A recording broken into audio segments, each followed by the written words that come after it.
Setelah saya mengikuti itu semua, perkenalkan nama saya Eka Desa Singka.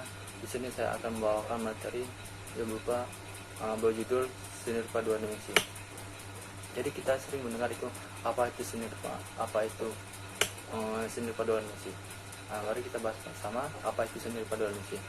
Seni rupa dua dimensi itu ada terbagi menjadi dua, seni dan rupa. Seni merupakan arti sebuah cara menampilkan keindahan dalam bentuk karya, gerak, dan beberapa metode lainnya. Sedangkan rupa memiliki arti wujud atau sesuatu yang bisa kita rasakan, dilihat, diraba, juga dimimiki. Nah, jadi seni rupa merupakan menampilkan keindahan dalam bentuk karya yang bisa dirasa, dilihat, dan diraba, juga dinikmati. Jadi karya seni rupa itu kita dapat merasakan, dilihat, dan diraba, dan menikmati sebuah karya. Contohnya lukis. Kita dapat merasakan lukisan ini, gimana sih seorang seniman membuat lukisan ini, dan kita juga dapat merasakan dan menghayati, meraba, dan menikmati karyanya. Dari seorang seniman, kita membuat sebuah lukisan, gimana sih rasanya lukisan itu dibuat, dan apa sih makna dari sebuah lukisan itu, lalu kita menikmati dan menghayati, dan kita dapat merasakan bahwa lukisan ini dibuat berdasarkan kesedihan dari seorang seniman, dan kita dapat melihat keindahannya dan meraba tekstur dari karya ini. Lanjut, pengertian seni rupa dari berbagai ahli. Jadi seni rupa ini ada berbagai pendapat para ahli, yaitu ada dua. Menurut Hawking, Latimer. Menurut Hawking adalah suatu ahli seni rupa yang terkenal di dunia. Menurut Hawking, merupakan seni rupa adalah berbagai dari ekspresi jiwa manusia yang diimajinasikan dan diterapkan dalam sebuah benda. Berpendapat jika sebuah seni rupa adalah seni juga untuk dipamerkan atau dipertunjukkan di depan orang banyak. Sedangkan Latimer, seni rupa adalah penglihatan yang dilakukan secara simbolis dengan bentuk yang lebih tinggi dan juga lebih indah. Jadi Latimer menegaskan jika seni rupa ini adalah sesuatu yang menekankan pada dasar keindahan. Nah, itu seni rupa menurut pengertian para ahli. Lanjut ke materi, yaitu prinsip seni rupa. Prinsip seni rupa ini ada beberapa cabang.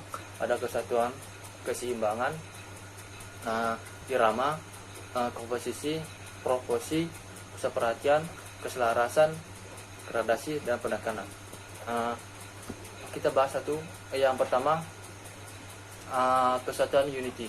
Kesatuan unity ini di mana unsur-unsur seni rupa memiliki saling terhubung satu sama lain dan tidak berdiri sama.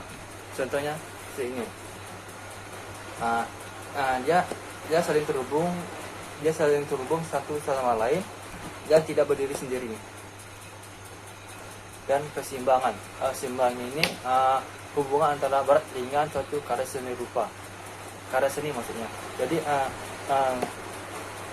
keseimbangan ini berat ringan sebuah karya itu harus pas dan tidak memiliki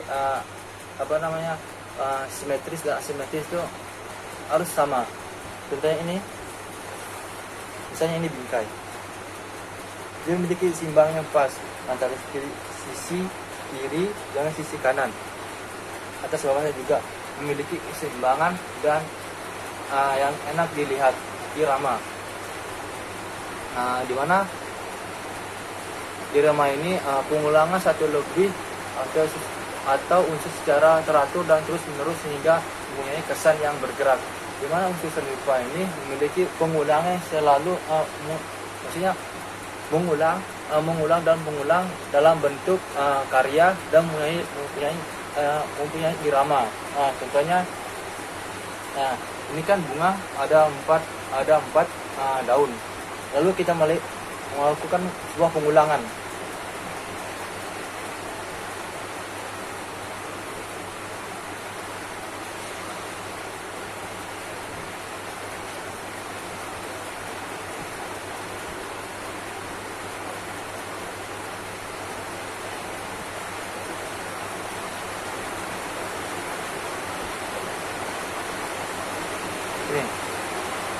melakukan sebuah pengulangan dan mempunyai irama. Jadi irama ini tuh kesannya lebih enak dilihat dan mempunyai mempunyai ukuran jarak yang pas kita lihat. Nih, iramanya. Ini namanya irama. Terus lanjut ke komposisi. Di mana komposisi ini merupakan salah satu prinsip yang menjadi dasar keindahan. Jadi dasar keindahan itu melihat dari sebuah karya yang memiliki keindahan sebuah karya yang kita lihat. Contohnya ini merupakan dasar sebuah keindahan. Dasar keindahannya yang mana? Misalnya ini warna, bentuk, dan perpaduan warnanya. Ini merupakan dasar sebuah keindahan dari sebuah komposisi keindahan. Lanjut, proporsi atau kesembadian.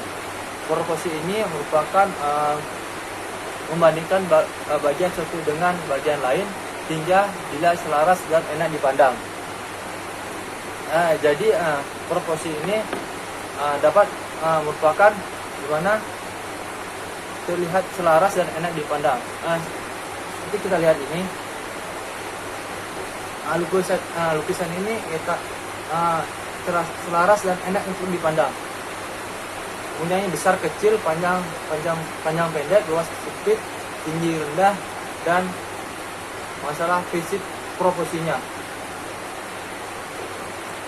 Tentunya panjang pendeknya itu di rambutnya atau di hidungnya dan lain-lainnya. Lanjut, pusat perhatian. Jadi prinsip seni rupa ini ada pusat perhatian, di mana seni rupa ini memiliki unsur menampilkan bagian yang paling menonjol dalam suatu objek. Contoh,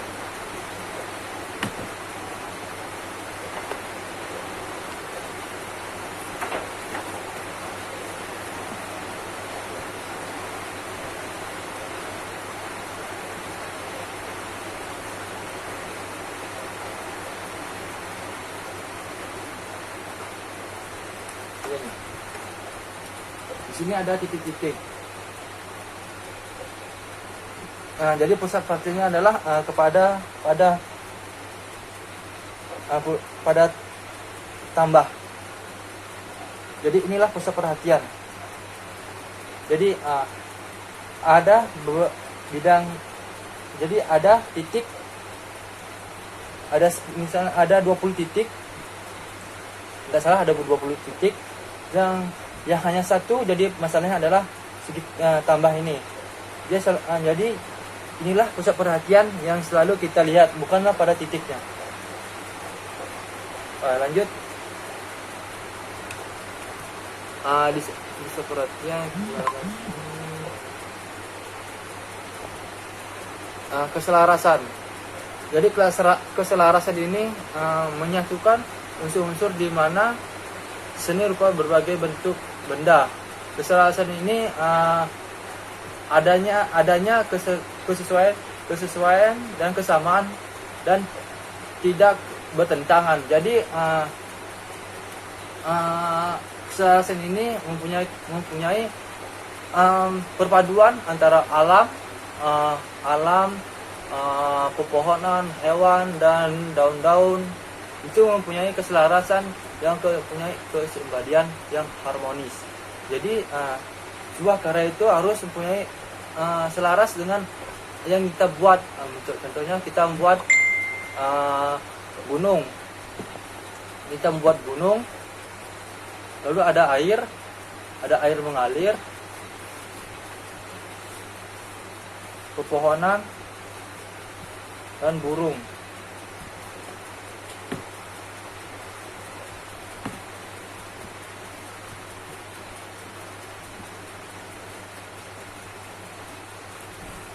Tunggu.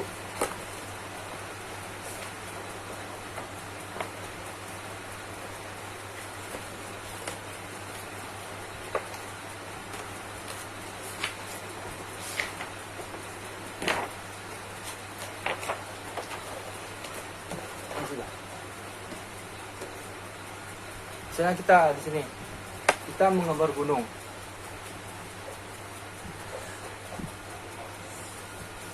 Di gunung itu ada air yang mengalir. Soal maksudnya irigasi, maksudnya sungai. Ada sungai, ada pepohonan, ada burung, rumput. Jadi ya selaras dan harmonis. Jadi selarasan itu harus menyatu dengan objek-objek yang lain. Nah, lanjut. Gradasi ini adalah penekanan warna dari mudah, sangat mudah, sampai yang termudah. Contohnya itu seperti ini. Warna orange. Ada kuning, merah, dan hijau. Hijau kekuningan. Jadi mempunyai gradasi, mempunyai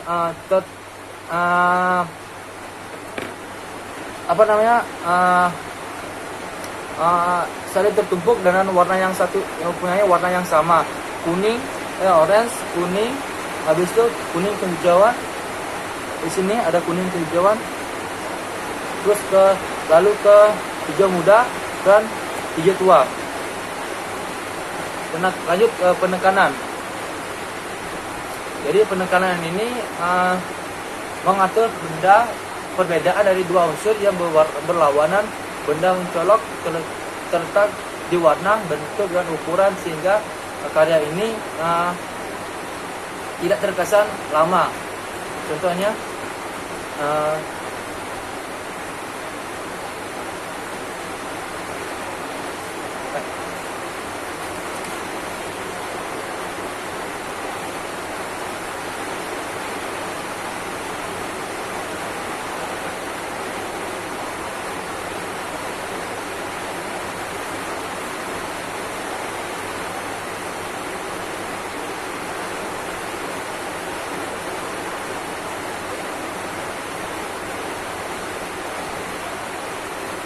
ini.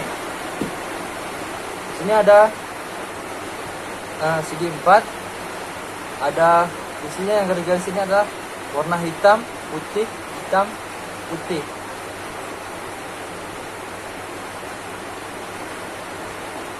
Jadi maksud prinsip seni rupa yang terakhir ini, penekanan ini bentuk dan ukurannya sehingga tidak terkesan terlalu lama. Jadi dia monoton, terlihat cepat kita buat, memiliki hitam putih, bentuk segi 4 ini. Lanjut ke materi. Nanti selanjutnya itu unsur-unsur seni rupa 2 dimensi. Unsur-unsur seni rupa 2 dimensi ini ada terbagi atas titik, garis, bidang, bentuk, gelap terang, ruang.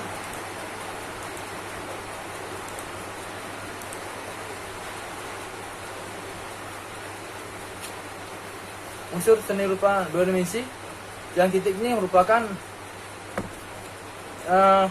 unsur yang paling terkecil dari seni rupa. Jadi unsur titik ini merupakan unsur paling terkecil dari perwujudan titik. Seperti ini, titik perwujudan terkecil lah seni rupa. Lanjut yang kedua, garis. Garis merupakan goresan atau pembatas dari suatu benda dengan benda yang lain. Jadi garis ini memiliki batas atau goresan dari benda-benda lain. Begini, maksudnya bahwa dari titik dia jadi memiliki goresan atau garis yang tanpa batas. Garis itu ada berupa garis tipis, tebal, melengkung, horizontal, dan vertikal. Ini garis tipis, garis tebalnya. Ini garis tebal. Terus panjang pendek, ini panjang. ini pendeknya. Vertikal kadang horizontal. Melengkung, ada garis melengkung, garis patah-patah. Oke, next. Selanjutnya itu bidang. Bidang merupakan suatu unsur yang akan berbentuk dari beberapa garis yang saling terhubung dengan garis yang lain. Jadi bidang ini memiliki garis yang saling terhubung dengan garis yang lain. Contohnya itu seperti ini.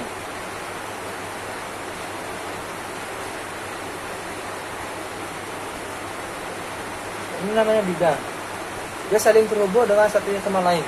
Dari garis satu, dari garisnya di atas sampai ke bawah, ke kanan dan ke atas. Dia saling terhubung dengan garis lain. Ini namanya bidang. Terus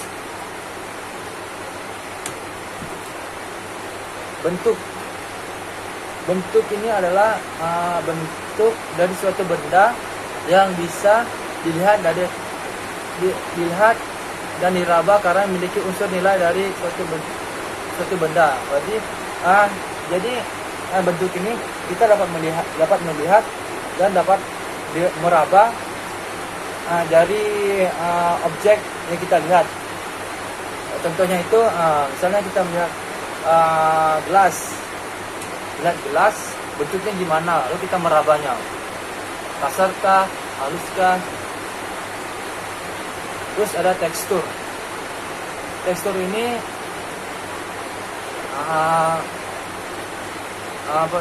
memiliki sifat yang kasar, halus, licin, dan mengkilat. Jadi tekstur ini kalau kita merasakan suatu benda, itu ada yang kasar, halus, dan mengkilat kalau kita melihat, dan licin kalau kita merabakan. Misalnya itu pada keramik yang baru dipel, licin sekali kan.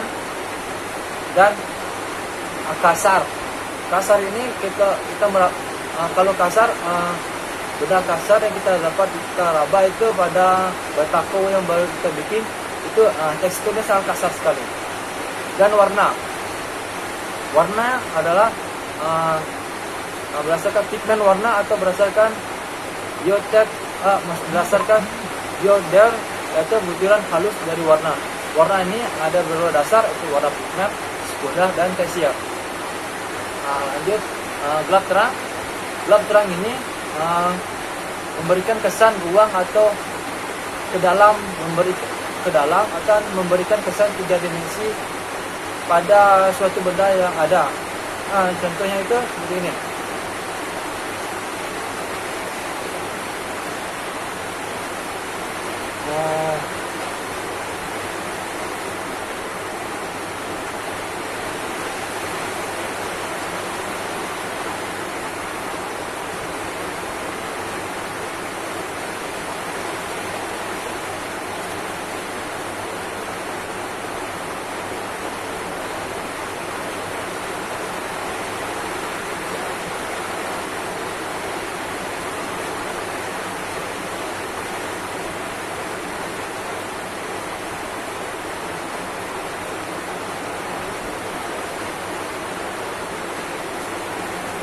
Kalau kita lihat seperti 3 dimensi, semakin ke dalam dia semakin gelap.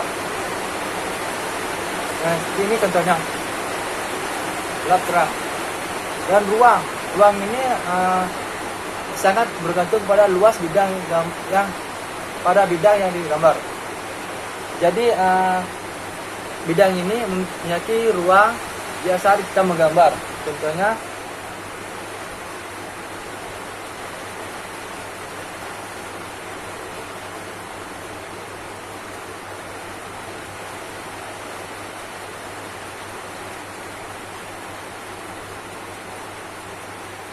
ini, dia punya ruang yang luas pada gambar. Lanjut Kita ke materi selanjutnya, itu tujuan penciptaan karya seni rupa. Jadi materi tujuan pencipta karya seni rupa ini ada eksperimen pribadi, alat komunikasi, politik, dan agama. Jadi eksperimen pribadi ini adalah ungkapan emosional yang terdalam yang diwujudkan dalam berbagai simbolis seni rupa. Jadi ungkapan emosional atau simbol yang apa diingin capai oleh seniman. Contohnya itu pada seni lukis dan patung. Di sana ada ungkapan emosional pada karya seni rupa dan simbol apa yang dibuat dalam karya yang diingin sampaikan untuk seniman. Seperti patung, itulah simbol apa yang diingin disampaikan. Seperti simbol patung merupakan simbol perdamaian untuk bagi masyarakat di sana, atau lukisan sebagai emosional atau emosional dalam jiwa orang seniman, lalu mentuangkan di sebuah lukisan. Terus alat komunikasi adalah pesan atau menyampaikan alat komunikasi kepada masyarakat. Contoh itu pada wayang, teater, serta menyampaikan produk dan drama. Di sana adalah alat komunikasi menyampaikan media atau menyampaikan sarana komunikasi dalam bentuk tokoh-tokoh pewayangan, drama, dan lain sebagainya. Politik ini alat pendukung kampanye dan propaganda ideologi politik tertentu. Jadi politik ini sebagai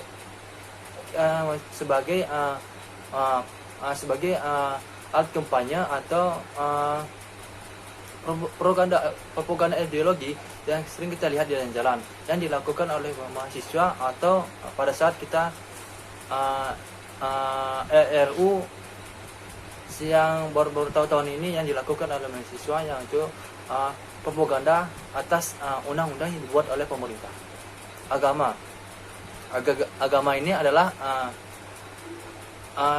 perwujudan dari religius atau upacara adat yang dilakukan. Seperti contohnya itu upacara ngaben yang dilakukan oleh orang Bali, yang diiringi oleh gambal, musik, angklung, dan lain sebagainya. Dan contoh kedua itu Maulid Nabi yang dilakukan oleh masyarakat Gorontalo. Lanjut ke materi yang selanjutnya. Di sini ada fungsi dan seni rupa dua dimensi. Fungsi seni rupa dua dimensi ini terbagi atas dua: seni rupa murni dan seni rupa terapan. Seni rupa murni ini berfokus pada suatu objek yang ingin dilakukan ditekuni oleh seniman. Contoh itu lukis atau patung atau ukiran. Seorang seniman fokus pada satu objek yang ingin ditekuni. Lukis, dia selalu menekuni lukis yang ingin berpadukan sebuah keindahan atau pesan yang ingin disampaikan dari seorang seniman, dituangkan oleh media kanvas. Itu seni rupa murni. Dan seni rupa terapan ini berpadukan sebuah keindahan dan mulai mempunyai nilai fungsi yang ingin diterapkan. Contohnya itu bangunan, arsitektur. Itu adalah seni rupa terapan yang mempunyai nilai keindahan atau mempunyai nilai fungsi. Dan lanjut jenis karya seni rupa dua dimensi. Di sini ada lukisan, foto, grafis, baliho, dan spanduk. Lukisan ini merupakan tidak asing kita dengar, sering kita dengar lukisan ini. Lukisan ini merupakan perwujudan dua dimensi yang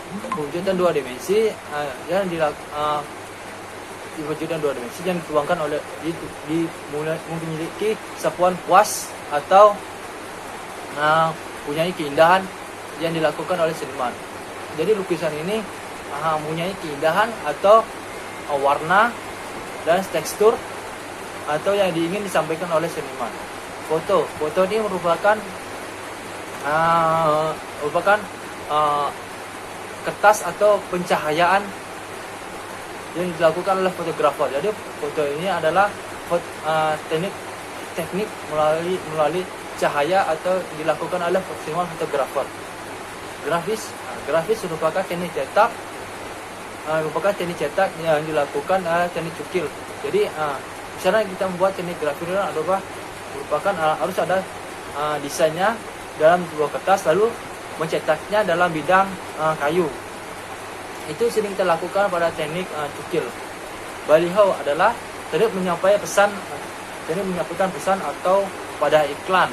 Contohnya itu sering kita lihat di jalan-jalan besar, jalan dua arah. Di sana kan ada iklan motor atau sana